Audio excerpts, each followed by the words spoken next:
Now, back in the 1940s, a double bass player would go to a gig, it'd be a big band gig, there'd be lots of trumpets, saxophones, woodwinds, drums, all sorts, singer, and that double bass player would get drowned out. Problem, you know, double bass player basically might as well not have been there. However, Leo Fender thought, well, okay, I can come up with a solution to this. He came up with a Telecaster in the very late 40s, and in 1951 invented the first bass guitar, solid body bass guitar, and it was called the Precision Bass.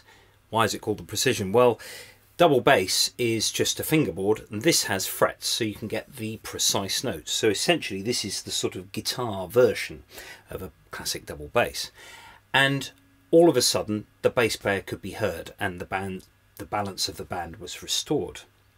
So this is a very, very basic instrument, and actually basic is good. You know, we all know how good the Fender Telecaster is. It's just jack of all trades, real rough and ready, but does its job perfectly.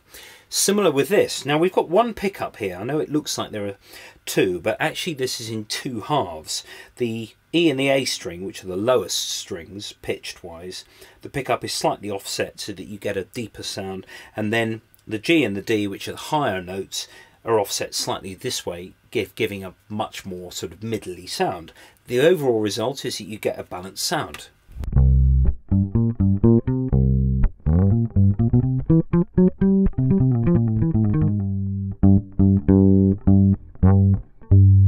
So the notes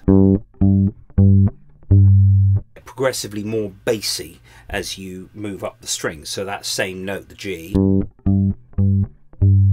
by the time you get there, it's really sort of quite muddy sounding. So it's very basic in electronic terms. You've got a volume control and a tone control. So turn the tone all the way down, all the top end disappears.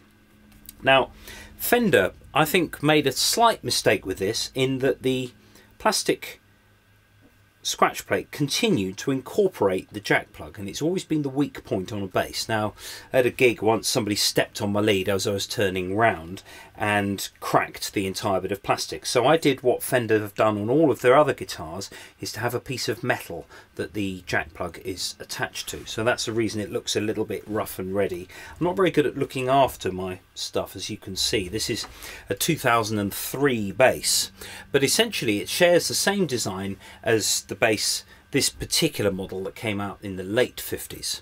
In the early 50s it had a sort of Telecaster headstock, but it sounds really balanced, this bass. If I've got Kyle here on GarageBand iOS who's going to play me a drum rhythm, and I'm going to play along with that.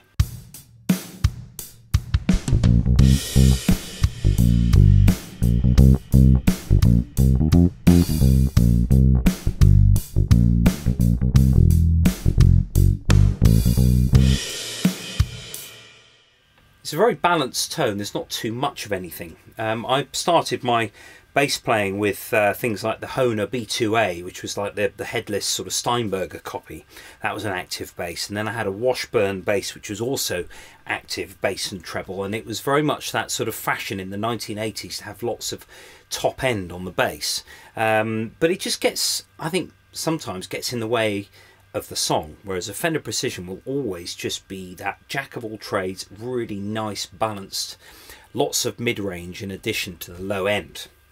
So the thing is a very basic construction, a neck bolted to the body. So you've got 4 screws that hold the neck onto the body. The body is just a piece of wood that is contoured to sort of help your arm come over the top here. The tuning, the intonation is pretty accurate on this bass. I just compared the harmonic at 12th fret with the fretted note, and you can adjust that using these saddle pieces here. The thing stays in tune. I've only just got this out of its case, and it's still in tune from the last time I picked it up. Very, very, very tough. Now the electronics are dead easy to work on. You can change the pickup very easily should you wish. There's a very good company called Bare Knuckle Pickups in Cornwall who make pickups for any guitar, and you can have them wound to your specification. But actually I like the Fender one that's in here. can't be bothered to change it really. So there is the Fender Precision bass. Now I also have its slightly later, slightly younger sibling. In 1961 a new design was brought out, which was this, the Fender Jazz bass. So called because jazz bass players didn't really like the width of the neck at the top on the Precision, so Fender came up with this design which had a slightly smaller, slightly narrower neck here, but this time they incorporated an extra pickup. So this particular pickup sounds reasonably similar to the Precision. There is a major difference between these two guitars though, and that's what I've done. The Fender Precision has flat wound strings on it, double bass sort of strings, and this one has normal round wound strings on it. So there's a little bit more top end there. So really what I've done with these basses is to try and have all the sounds that I can possibly get out of just two instruments. So on the jazz bass we've got the two pickups. You're listening to just the bass pickup at the moment, the neck pickup. There's also the treble pickup or the bridge pickup, which lacks some of the bass end but has got a lot more of the top end. And you can combine them.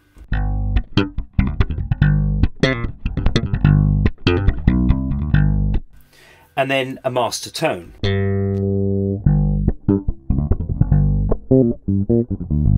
Which just cuts all the top end off, just like on the Precision.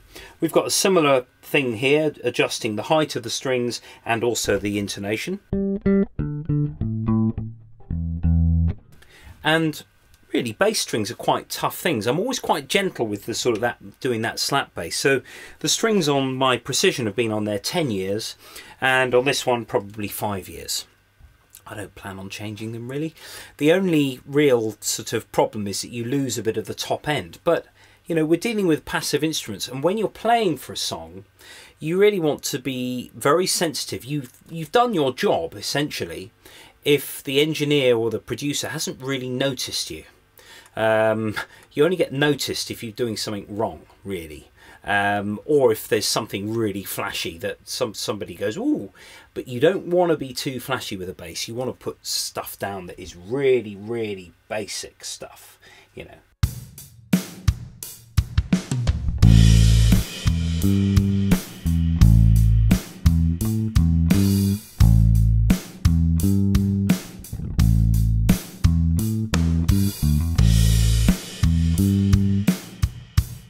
Getting a solid sound that's consistent is really the name of this game. Now, the tuners are the same as on this as they are on the Precision, the similar sort of design. What I've also got on the floor here are a few stomp boxes. Now, I'm not big on stomp boxes with bass. I tend to take an amp and a bass and a lead, and that's it. But sometimes, you know, depending on, you know, if it's sort of, if you're playing stuff that's a bit more electronic or a bit more modern, you might want a few little things along the way. So first of all, I've got an octave pedal. So this just basically plays an octave below what I'm playing, the note that's on here.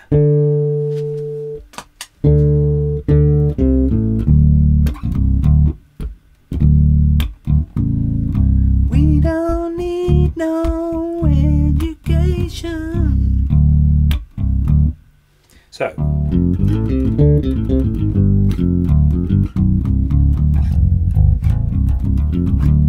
at the very lowest frequencies you've got, you know, a few tens of hertz, so it's very, very low bass, but you can adjust the amount of octave that you get. It's always best if it's quite subtle. Then we've got this Electro Harmonics, the big muff pedal, the bass version, which is basically like a sort of fuzzy thing, fuzzy sort of distortion.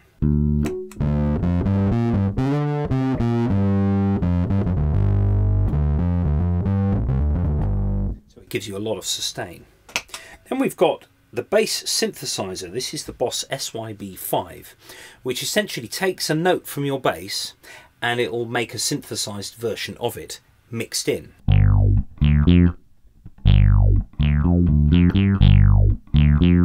You have to be a bit careful with these pedals. They don't like active basses, and they also don't like basses where the level is too high or too low. Some of those notes aren't triggered. And if you have another effect before it, like the octave pedal that also feeds it, sometimes you can get re-triggering.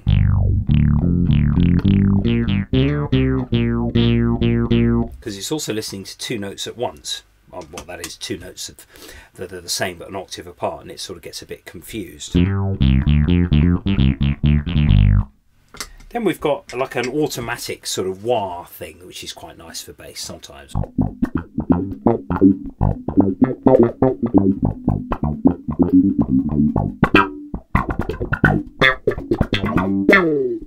So you can get some raw sort of wacky type effects, but nothing compares to the dry sound of a Fender bass.